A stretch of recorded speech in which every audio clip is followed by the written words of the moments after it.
Nandito na tayo sa oras na malalaman natin kung mananalo ba ang Team Falcons at ilalaglag na nila ang Indonesian team na Bigetron Esports or Bigetron Esports. Masasagad pa nitong itong serye natin into game number 5. May chance pa tayo mag-rejoice kasi again, kung sino man manalo dito, naghihintay na yung ONEC Philippines. And so far, kanina nakita natin na kahit gaano ka-dominante yung start ng Bigetron Esports, basta makaalam ng Team Falcons yung kanilang power spike, madali nilang nata-turn around yung nagiging laro eh. Parang ganun yung nagiging strength ngayon ng mga teams natin actually for PH representatives. As long as alam natin yung kaya ng mga heroes natin, hanggat ginagawa natin na walang nagiging problema, kaya pa at hahabulin lang yon. But yeah, for Bigetron Esports dito, sinabi kanina nila, midnight na ang problema is kung paano yung tandem sa mid. Yun yung pwede maging tricky dito for Bigetron Esports. And pag nakikita kasi natin yung so far, yung nagkakaroon ng issues yung Bigetron Esports when it comes to synchronization, nagkakaroon tayo ng games kanina na parang teka lang, parang hindi sila in sync, nagsasolo leveling na lang bawat isang member ng Bigetron Esports. And for Team Falcons, you can expect Flap TZ to actually do some sort of Kirk rotation, yung kung saan after niya mag-level 4, akala mo secondary roamer na talaga yung nagiging Hilda dito ni Flap TZ. And speaking of, nakapwesto agad yung mga players natin. Alam mo, ramdam na ramdam mo na. Alam nila kung saan nakaposisyon, pero hindi na pinipilit na magkapasukan sa team fight. Even yung mga folks na kanina na available ng game number 1, ng game number 2, game number 3, parang wala ngayon. Kalmado muna mga players. Okay, si Flap TZ nakapag-cut nga doon. So level 4 na nga siya kaagad and they have a better position dito sa Turtle Pit. Annabelle kakakuha pa lamang ng kanyang orange buff. And Team Falcon sila mag-start ng Turtle Take ngayon. Maganda ang pwesto din nila Ogwen, pati na rin nila Few. Moreno, hindi pa nga din level 4 dito. So major advantage to para sa Green Falcons. Okay, so i-reset muna yung Turtle pero may setup play yata kay Flap TZ dun sa may likod si Annabelle. Yung kanya na-zone out, sabay flicker out, hahabulin pa siya! And Turtle mapupunta sa side ng Team Falcons. Pero parang hindi pa nga ata sila tapos dito. Ogwen pumapasok na naman pero mapapa-out ang BTR and Ogwen, the master. Parang gusto niya kasi bumawi. Napapansin natin, napakaganda ng kanyang fist break combination doon to zone out BTR and Super Marco. Daling-dali talaga sa lane kontra kay Eman. Ano dito, nakabisado niya na kung paano maglaro din talaga si Eman pagdating sa laning. And kita natin ngayon for the side of Team Falcons, alam nila kung ano yung pinaka-plano nila dito sa laban. Alam nila kung anong gagawin. And even Annabelle, nababantayan kung saan pupunta. Oo, kabisado. Madali talaga nag-adjust ngayon ang Team Falcons. And even if wala kasing clash so far na nangyayari, and even yung neutral objectives, walang trade na nagaganap, as long as nakukuha yun ng Team Falcons, eventually, magsa-stack up yung kanilang lead. Sasakit ang members nila. Even to the point na baka nga si Flap TZ bumili pa ng Blade of Heptasis katulad ng nakikita natin kay Karl. Pero si Master Owen, ang ganda na mapasok! Na-flicker out yung BTR. Luke ata yung mapupuruan dito in the first blood drawn!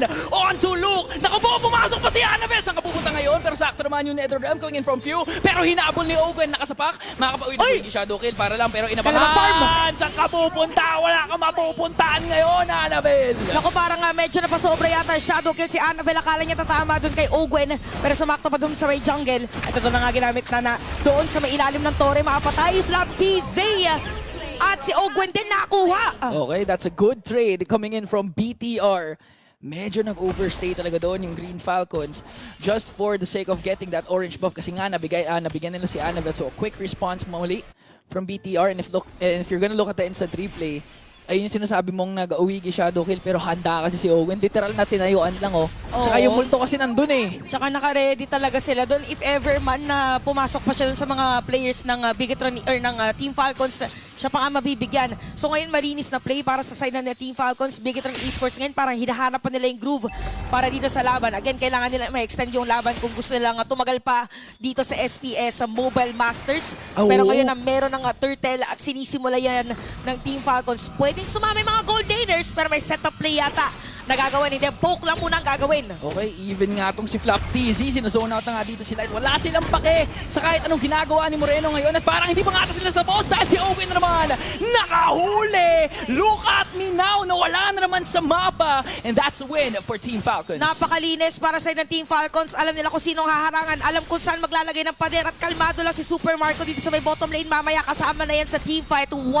or 2K gold lead para sa Team Falcons na kung mahaharangan pa si Moreno. Pumasok pumasok with the Crimson Beacon para si Annabelle. Nahuli na naman dito. Buti lang naka-shadow out. Pero si Moreno nakapag-flicker out na rin. Flap PC meron din. Ang daming flickers na ginagamit ngayon. Pero mahihirap pa makaregroup ang BTR dahil si Owen pumasok na naman habang lahat nangyayari yan. Nandun lang si Marco nagtatrabaho doon sa baba. Paano sasagot ngayon ang BTR? Light pumasok pero naharangan ng pader dito ni Owen. Few handang-handang mag-respo ngayon. Pero ang ganda ng pag-counter doon ni Luke. Sabay kasama ng ultimate para nakatakas pa rin ng Team Falcons. Nakapag-conceal pa nga doon. Owen naman bumalik pero nandito na si Super Marco. Pwede nga dito para sa Green Falcons at nawawala na naman si Bulletproof. Bigyan nyo ng isa, dalawa, and a shutdown na magagawa dito ni Kapitan Few. Akala dito ng Bigetron Esports nila na lumamang. Hindi nila alam dumadating na si Super Marco. So dahil dyan, ilan yung nakuha? 4 against Bigetron Esports. So mas tumataba na ngayon si Super Marco. Now at 2-0-3, pwede pa yata makasira din sa gitna. Pero si Annabelle nakatago dun sa may Batageti. Kiklear na minion wave. Naramdaman. Pero hahabulin. Zaman Force. Shadow out para sa kanya. Pero purple buff. Mapupunta sa kamay ng Team Falcons. Sakto rin na walang red tree doon, si Annabelle. So far, kahit humaba yung team fight, naging pabor na naman para sa Team Falcons. Kasi right on time, si Super Marco kasi, yun kasi yung win condition ng Team Falcons. Alam nila na kahit mapitas, isa o dalawa sa kanila, as long as makaabot si Super Marco at makip nila yan sa sarili nilang jungle, magwawala at magwawala yan si Makmak. Sabi nga ni Brigida, di ba, Mak, ganun. Oh, ramdam na ramdam mo yung damage eh, no? Oo, tumagos eh. Tsaka pagka kasi yung tunog, iba yung damage. Iba. Parang may diin. Malutong. Malutong super Mak! Yan. Oh, wait. Meron kong sila narinig. So may kita natin ngayon for Cal TZ. Sinisimulan ni Legion Turtle. Papasok ba yung Bigetron Esports? Parang hindi. Nakita kasi nila Super Marco dun sa may batang ibaba. So space muna ang binibigay nila.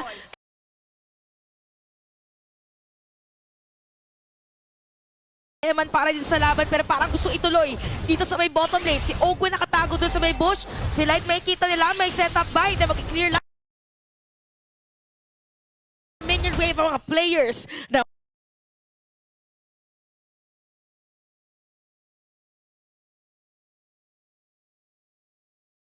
Tron Esports. Siguro dito na natin nakikita yung medyo tricky na dynamic with the mid-rotation, mid-roam, with Kalea pati na ng Jushin. So far, nahihirapan sila mag-first down ng kahit sinong mahuli nila. Yes. Pag makakahuli man sila.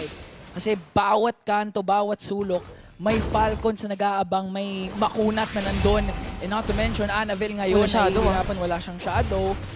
Pero Team Falcons makuha yung Tori. Tsaka na dito for Bigetron Esports, parang kulang sila sa crowd control talaga. Tama. Kasi, asa sila kay Luke eh. Oh, malikot na dito si Super Marco, naka-purify pa. If ever man na mamatay, meron pa namang Netherrealm para dito sa ating laban. So 8 minutes for this game. 3K ang kalamangan ng Team Falcons. And nagsastruggle na rin na madepensaan dito yung middle lane ng Bigetron Esports. Sa mga bagong dating, again, Bigetron Esports, pag natalo po sila sa series na to, ibig sabihin, goodbye, out na sa ating Mobile Masters. Hindi na magkakaroon ng lower bracket or anything. Pero Team Falcons, pag nanalo sa game na to, sila kakalabanin ng Onyx Philippines sa ating next round. So napaka-importante nito para sa mga manlalaro na manalo sa game na to. Alam mo, nahihirapan ngayon talaga si Luke kasi parang asa sila sa availability ng flicker niya. Kanina nakita tayo Yung ng setup, magandang no? setup eh. No Earth Shatter. Pero speaking of setup, nakapag-immune nga dito si Few. Super Marco pumasok with Zaman Force. Nandun yung Wiki Shadow Kill. Pero pinagsisharean lang nila yung damage coming in from Annabelle. Pero Ayun na! Hindi matapos yung mga pangalan ni Master Owen! Napakagandang combo na naman! Tumama na may Spirit Destruction pero itutuloy nga pa ni Eman dahil merong Netherrealm going in from Few. Napalayo si Light pero ayaw pa rin nila pigilan dahil hindi na doon sa likod! Team Falcons na naman nagwawala at nag-scatter away ang Bigetron Esports. Grabe, Team Falcons. Alam kasi nila na gusto nilang kumuha ng play. Okay lang daw kahit may Torres sa gitna. Nilikuran na lang dito ni Katizit. Diretso pa sa may Lord. So hindi ngayon makakasilip ang mga players ng Bigetron Esports. 9-5 plus the Lord. Team Falcons ngayon ang lamang sa ating laban. Ito rin mga sinasabi mo kanina, parang nahihirapan nga talaga pag siluk lang. Yung pinaka-main na source of a setup, middle lane, pipilitin na sirain ng Falcons.